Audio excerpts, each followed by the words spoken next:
Adil Katalino bacuramin Kak Saroga basengat Kak Jubata. Salam dan bahagia Bapak Ibu guru hebat. Pada modul kali ini saya akan membahas tentang 1.1A8 koneksi antar materi, kesimpulan dan refleksi modul 1.1.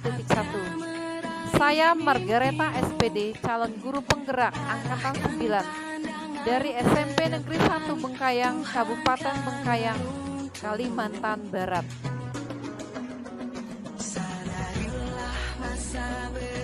Inilah koneksi antar materi, kesimpulan dan refleksi modul. Pembahasan antar materi ini yang saya bahas adalah intisari dari pemikiran Ki Hajar Dewantara itu sendiri, di mana pendidikan dan pengajaran tidaklah sama. Pendidikan adalah merupakan wadah untuk membentuk, merawat, dan menjaga agar anak didik dapat tumbuh kembang dengan cara yang baik dan benar. Anak yang mendapat perlakuan yang tepat akan berperan penting dalam membentuk sebuah peradaban baru yang tidak meninggalkan identitas dirinya dalam kehidupan berbangsa dan bernegara. Intisari dari pemikiran Ki Hajar Dewantara tentang pendidikan, yakni pendidikan yang berorientasi pada kebutuhan anak untuk dapat mencerdaskan kehidupan bangsa. Mencerdaskan kehidupan bangsa hanya dapat dilakukan dengan cara memerdekakan peserta didik dan membentuk karakter yang cerdas dan beradab. Yang kedua adalah pengajaran. Pengajaran sesuai dengan tingkat kemampuan peserta didik atau teaching at the right level adalah pendekatan pengajaran yang berpusat pada kesiapan belajar peserta didik seperti yang telah ditampilkan dalam video maupun dalam foto ini. Yang kedua, pertanyaan pemantik dalam membuat kesimpulan dan refleksi terhadap pemikiran-pemikiran Ki Hajar Dewantara ini. Di sini ada 3 pertanyaan. Yang pertama adalah, apa yang Anda percaya tentang murid dan pembelajaran di kelas sebelum Anda mempelajari modul 1.1. Sebelum mempelajari modul 1.1, hal yang dapat saya lakukan dalam pembelajaran di kelas antara lain. Pertama, pengajaran berpusat pada guru. Kedua, murid hanya objek pembelajaran. Yang ketiga, pembelajaran berfokus pada sesuainya materi dan pencapaian KKM dan mengutamakan aspek kognitif anak saja. Yang keempat, ketuntasan dalam pencapaian materi lebih penting daripada memahami karakteristik murid. Yang kelima, tidak memperdulikan apakah murid sudah benar-benar paham. Yang keenam, hanya meminta siswa menghafalkan materi atau kosakata atau grammar.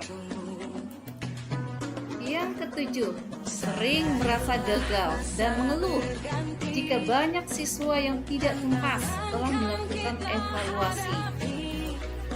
Yang kedelapan, saya selalu berpikir bahwasanya siswa itu harus mendengarkan setiap kali saya menyampaikan materi.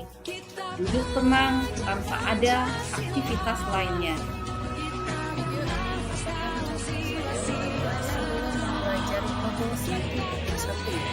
Di mana saya selalu menjelaskan materi secara detail karena banyak siswa yang belum mengerti apalagi berbicara dalam bahasa Inggris.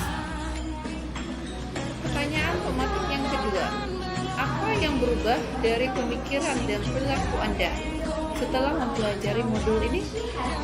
Setelah mempelajari modul ini, yang pertama adalah saya mengemaskan pembelajaran secara menarik agar motivasi belajar siswa meningkat. Yang kedua, memberikan kebebasan kepada setiap anak untuk menyelesaikan setiap tugas sesuai dengan bakat, minat, dan kreativitasnya masing-masing. Yang ketiga, menghargai setiap belajar karakter anak. 4.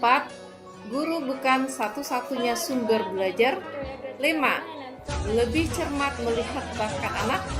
Yang keenam, tugas bukan hanya ditulis di kertas biasa, bisa juga ditulis dari berbagai sumber seperti misalnya melalui video, rekaman, atau ditulis. Yang ketujuh adalah menghargai setiap belajar karakter anak. Pertanyaan pematik yang ketiga adalah apa yang dapat segera Anda terapkan lebih baik agar kelas Anda mencerminkan pemikiran pengajar dewantara. Agar lebih baik, saya menerapkan beberapa hal. Pertama adalah menerapkan pembelajaran berbasis kearifan lokal dan budaya setempat. Kedua, menerapkan konsep merdeka belajar dan mengintegrasikan setiap pembelajaran dengan pencapaian profil pelajar Pancasila seperti yang telah ada dalam video ini. 3. Pembelajaran yang mengutamakan aspek budi pekerti. 4. Mengintegrasikan permainan dalam pembelajaran. 5. Menerapkan sistem pamong. 6. Merancang pembelajaran yang interaktif dan menyenangkan dengan melibatkan peserta didik. 7. Pembelajaran yang sesuai dengan kodrat alam dan kodrat zaman. Dari pertanyaan pematik dalam membuat kesimpulan dan refleksi terhadap pemikiran-pemikiran Ki Hajar Dewantara tersebut, saya menyimpulkan ada 4 kesimpulan di sini. Yang pertama adalah pendidikan merupakan wadah untuk membentuk, merawat, dan menjaga agar anak didik dapat tumbuh kembang dengan cara yang baik dan benar. Yang kedua, pengajarannya ini harus sesuai dengan tingkat kemampuan peserta didik atau teaching at the right level. Adalah pendekatan pengajaran yang berpusat pada kesiapan belajar peserta didik. Dan yang ketiga adalah pembelajaran yang interaktif dan menyenangkan dengan melibatkan peserta didik.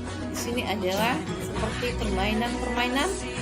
Yang keempat adalah pembelajaran yang sesuai dengan kodrat alam dan kodrat zaman. Ketiga, 1.1a8 koneksi antar materi, kesimpulan, dan refleksi kesimpulan modul 1.1. Semoga bermanfaat bagi kita semua. Salam guru penggerak, digerak, bergerak. Indonesia pasti maju, jaya Indonesia, merdeka. Thank you. See you next time. Bye-bye.